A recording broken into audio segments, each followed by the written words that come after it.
नमस्कार। नमस्कार। राम राम। राम राम। आप सबका स्वागत है भाई बहन के इस चैनल में। आज 26 नवंबर, इसलिए भारत के इतिहास का एक सबसे महत्वपूर्ण दिन, कॉन्स्टिट्यूशन ऑफ इंडिया, भारत का संविधान।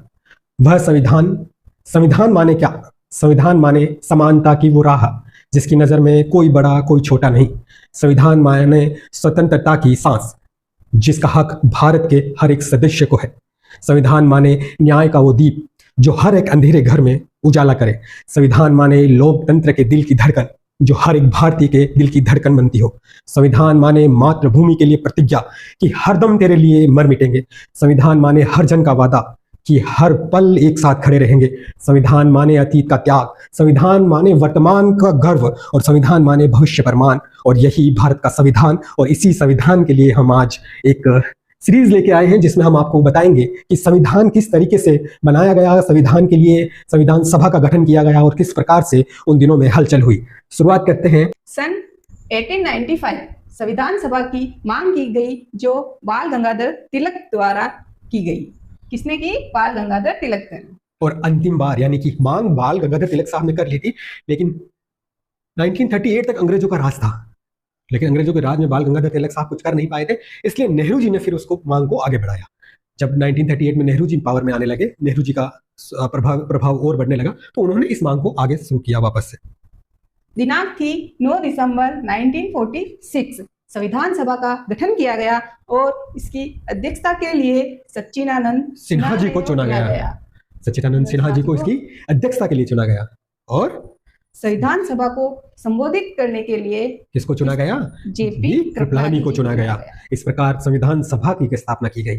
राष्ट्र की सबसे अभिभूत मूर्तियां जो थी उस वक्त, जो बहुत होशियार थी, उन सबको एक साथ बिठाया गया। कितनी थी? 389 सदस्य थे। उन सबको इस दिनांक को 9 दिसंबर 1946 को एक ही हॉल में बिठाया गया और उसको नाम दे दिया गया संविधान सभा, कि आप सब महानुभाव मिलकर संविधान का निर्माण करोगे। और अध्यक्षता किसने की? सच्चिदानंद सिन्हा साहब ने। और उस वक्त सबसे पहले उठकर जिन्होंने अपना भाषण शुरू किया, जिन्होंने संबोधन शुरू किया, उनका नाम था जेपी कृपलानी। बहुत महत्वपूर्ण क्वेश्चन आ सकते हैं इनमें से। दिनांक थी 11 दिसंबर 1947। संविधान सभा को जरूरत थी एक अध्यक्ष की। देखिए देखिए देखिए, अध्यक्षता सच्चिदानंद सिन्हा ने की, लेकिन कब की? 9 दिसंबर 1946 को। लेकिन एक परमानेंट, एक स्थायी अध्यक्ष की जरूरत थी। कब थी? अब दिनांक आई 11 दिसंबर। कहा सच्चिदानंद सिन्हा कंटिन्यू नहीं कर सकते, एक दिन के लिए सही है, लेकिन अब जब अध्यक्ष की, परमानेंट अध्यक्ष की जरूरत पड़ी, तो चुना गया। अध्यक्ष के लिए राजेंद्र प्रसाद को चुना गया, और वही राजेंद्र प्रसाद जो आगे जाकर भारत के प्रथम राष्ट्रपति बने। और इस तरीके से फिर उपाध्यक्ष पद के लिए भी निर्वाचन हुआ, और उपाध्यक्ष पद के लिए हरेंद्र कुमार मुखर्जी को चुना गया। फिर से राजेंद्र प्रसाद आगे चलकर हमारे भारत के प्रथम राष्ट्रपति बने। और ये बहुत इंपॉर्टेंट क्वेश्चन में से एक क्वेश्चन आ जाता है। दिनांक थी 22 जुलाई 1947 और दिन था राष्ट्रीय ध्वज को स्वीकार किया गया। राष्ट्रीय ध्वज को कॉन्स्टिट्यूशन असेंबली ने स्वीकार किया कि यही हमारा राष्ट्रीय ध्वज रहेगा, जिसको हम आज लहराते आए हैं, तिरंगा। तो दिनांक बहुत इंपॉर्टेंट आ जाती है एग्जाम में। क्या दिनांक थी? 22 जुलाई 1947। आगे चलते हैं। 29 अगस्त 1947 एक मसौदा समिति बनी जिसमें अध्यक्ष डॉक्टर बाबा साहब अम्बेडकर को चुना गया, और इसी के साथ अन्य सदस्य भी शामिल किए गए। देखिए, एक ड्राफ्ट बनाने के लिए, देखो संविधान का सोच सब सकता है, लेकिन एक हार्ड कॉपी में उसको कन्वर्ट करने के लिए एक अलग से समिति बनाई गई। उस समिति का नाम रखा मसौदा समिति। मसौदा मीन्स ड्राफ्ट करने वाला, जो लिखने वाला। तो उनमें अध्यक्ष इसको बाबा साहब को बनाया गया, बाबा साहब अम्बेडकर को अध्यक्ष बनाया गया। और इसके साथ 6 और लोग थे। कौन कौन थे वो? कन्हैयालाल मुंशी जी, मोहम्मद सादुल्ला, अली कृष्ण स्वामी अय्यर, गोपाल स्वामी अयंगार, एन माधव राव, बीटी कृष्णमाचारी। ये 6 लोग और बाबा साहब ने मिलकर एक एक अक्षर जैसे मानो गढ़ा हो और संविधान की एक प्रतिरूपी तैयार की। संविधान की प्रतिरूपी तैयार करके और उन्होंने फिर संविधान सभा के सामने रखा। देखिए, अब तक जब हम संविधान सभा की बात कर रहे हैं तो 3 लोगों को हम मुख्य रूप से ले रहे हैं, पटेल साहब, नेहरू साहब और अंबेडकर साहब। इन तीनों की बहुत बड़ी भूमिका है। जवाहरलाल नेहरू जिन्होंने प्रेमबल बनाया, जिन्होंने बताया कि we the people of India, और अंबेडकर साहब जिन्होंने ड्राफ्ट किया, जिन्होंने एक एक अक्षर को मानो गढ़ा हो, और सरदार पटेल साहब को कौन भूल सकता है। देखिए, यदि 562 रियासतें एक ना हो जाए तब तक संविधान नहीं बनाया जा सकता। संविधान किसका? घर के सदस्य एक जगह नहीं है तो कौन से घर के रूल्स, कौन सा घर? तो उस एक घर को, एक पूरी 562 रियासतों को एक किया गया। और संविधान सभा में जो एक समिति, मसौदा समिति बनाई गई, उन्होंने कड़ी मेहनत करके और संविधान को पूरा किया। संविधान को पूरा करने में 2 साल 11 महीने और 18 दिन का समय लगा और इसको संविधान सभा में प्रस्तुत किया। आगे चलते हैं और दिनांक, अब देखिए अब कड़ियां शुरू होती है। संविधान तैयार है, संविधान सभा में प्रस्तुत हो चुका है, अब संविधान की कड़ियां शुरू होती है। लोग देखेंगे, पढ़ेंगे, स्वीकार करेंगे, लागू करेंगे और वो कुछ इस तरीके से है। शुरू कीजिए। 26 नवंबर 1949 संविधान सभा ने भारतीय संविधान को स्वीकार किया और 26 जनवरी 1950 संविधान सभा की बैठक हुई और जिसमें हस्ताक्षर किए गए। देखिए मैंने कहा एक कड़ी से एक कड़ी जुड़ती जाएगी। नवंबर 26 नवंबर संविधान स्वीकार कर लिया गया। अब स्वीकार तो हो गया, सब लोग उपस्थित नहीं थे तो 24 जनवरी को चुना गया, सबको बुलाया गया और हस्ताक्षर किए गए और लास्ट डेट 26 जनवरी 1950 को संपूर्ण भारतीय संविधान को लागू किया गया और पूरे भारतवासियों ने इस संविधान को अपना संविधान मान लिया। यह है संविधान की उद्देशिका, इसको कहते हैं प्रीएम्बल ऑफ कॉन्स्टिट्यूशन।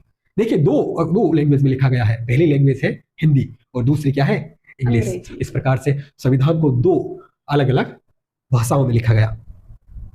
हमने संविधान की बेसिक चीजें पढ़ी है आज और अब हम संविधान की जो चीजें पढ़ी है उनका हम क्वेश्चंस करने वाले हैं। तो स्टार्ट कीजिए क्वेश्चंस। हमारा पहला क्वेश्चन है, भारत का संविधान किस देश के संविधान से सर्वाधिक प्रभावित है? सर्वाधिक प्रभावित ब्रिटेन से है, अमेरिका, आयरलैंड, कनाडा, ऐसे सब देशों से थोड़ा थोड़ा लिया गया है, पर सर्वाधिक प्रभावित है वो ब्रिटेन से है। हमारा अगला क्वेश्चन है,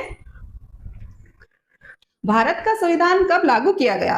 भारत का संविधान 26 जनवरी 1950 को लागू किया गया और 26 नवंबर 1949 को संविधान को स्वीकार किया गया। हमारा अगला क्वेश्चन है, संविधान सभा के स्थायी अध्यक्ष कौन हैं? संविधान सभा के स्थायी अध्यक्ष डॉक्टर राजेंद्र प्रसाद, जो कि आगे चलकर भारत के प्रथम राष्ट्रपति बने। हमारा अगला क्वेश्चन है, संविधान सभा के ड्राफ्टिंग कमेटी के चेयरमैन कौन थे? ड्राफ्टिंग कमेटी के चेयरमैन और मसौदा समिति के अध्यक्ष डॉक्टर भीमराव अंबेडकर। हमारा अगला क्वेश्चन है, भारत का संविधान किस भाषा में लिखा गया? तो अभी हमने देखा है कि भारत का संविधान दो अलग भाषा में लिखा गया, हिंदी और अंग्रेजी। तो हमारा राइट आंसर है हिंदी और अंग्रेजी। हमारा अगला क्वेश्चन है, संविधान का उद्देश्य प्रस्ताव किससे लिया गया? प्रीएम्बल ऑफ इंडिया, कॉन्स्टिट्यूशन का प्रीएम्बल है वो किससे लिया गया, कौन से देश से? जैसा कि अभी बताया कि हमारा संविधान जो है वो थोड़ा थोड़ा सब देशों से लिया गया है। अमेरिका से भी लिया, ब्रिटेन से भी लिया, रूस से भी लिया, सबसे ज्यादा प्रभावित ब्रिटेन से है। थोड़ा थोड़ा मतलब देखो प्रीएम्बल है, प्रीएम्बल किससे लिया गया है? प्रीएम्बल अमेरिका से लिया गया है। ब्रिटेन से बहुत ज्यादा जो पार्ट है वो ब्रिटेन से लिए गए हैं। तो इस क्वेश्चन का राइट आंसर क्या हो जाएगा? अमेरिका। हमारा प्रीएम्बल अमेरिका से लिया गया है, राइट। और संविधान सबसे ज्यादा प्रभावित ब्रिटेन से, ज्यादा जैसे मान लो 70% ब्रिटेन है और 20% ये प्रीएम्बल है वो अमेरिका से। अगला सवाल, डीपीएसपी नीति निर्देशक तत्व किस देश से लिए गए? तो इसका सही आंसर है आयरलैंड। अमेरिका, आयरलैंड, ब्रिटेन सबसे हमारा संविधान लिया गया। लेकिन जो ये नीति निर्देशक तत्व है DPSP, directive principle of state policy, जिसमें यह बताया गया है सरकार को कि किस तरीके से हमारे देश को आर्थिक मजबूत बनाया जाए और वो सब रूल्स बताए गए हैं, वो आयरलैंड के संविधान से लिए गए हैं। तो आप ये दो चीजें बहुत याद रखना। पहले वाला सवाल था कि संविधान का उद्देश्य प्रस्ताव यानी कि प्रीएम्बल कहां से लिया गया है, वो है अमेरिका, और दूसरा सवाल है वो है आयरलैंड। क्या है? नीति निर्देशक तत्व। और अगला है संविधान दिवस कब मनाया जाता है। देखो इसमें दो डेट्स इंपॉर्टेंट है, 15 अगस्त तो कुछ है ही नहीं, 2 अक्टूबर तो महात्मा गांधी की जयंती है। तो इन दो में लोग कंफ्यूज हो जाते हैं। तो कौन सा क्या है? 26 जनवरी को क्या होता है? 26 जनवरी को संविधान लागू किया गया और 26 नवंबर को संविधान स्वीकारा गया। और स्वीकार किया गया, उसी को हम संविधान दिवस मनाते हैं। तो हमारा सही आंसर क्या हो जाएगा? 26 नवंबर, क्योंकि इसी दिन संविधान को स्वीकार कर लिया गया। और भारत देश जब स्वीकार कर लेता है तो उसी को मान लिया जाता है, अगली डेट का इंतजार नहीं करता। तो नमस्कार, अब तक हमने कॉन्स्टिट्यूशन के बारे में पढ़ा, बेसिक्स पढ़े। देखिए संविधान को संशोधित भी हुआ, संविधान के कुछ पार्ट्स भी है, वो सब यदि आप इसी वीडियो के माध्यम से इसी तरीके से जानना चाहते हैं तो प्लीज कॉमेंट में हमें बताइए और वीडियो को लाइक, शेयर, सब्सक्राइब जो आप कर सकते हैं वो करिए। और हम ऐसे ही आपके सामने अच्छी अच्छी वीडियोज लेके मिलते रहेंगे। नमस्कार।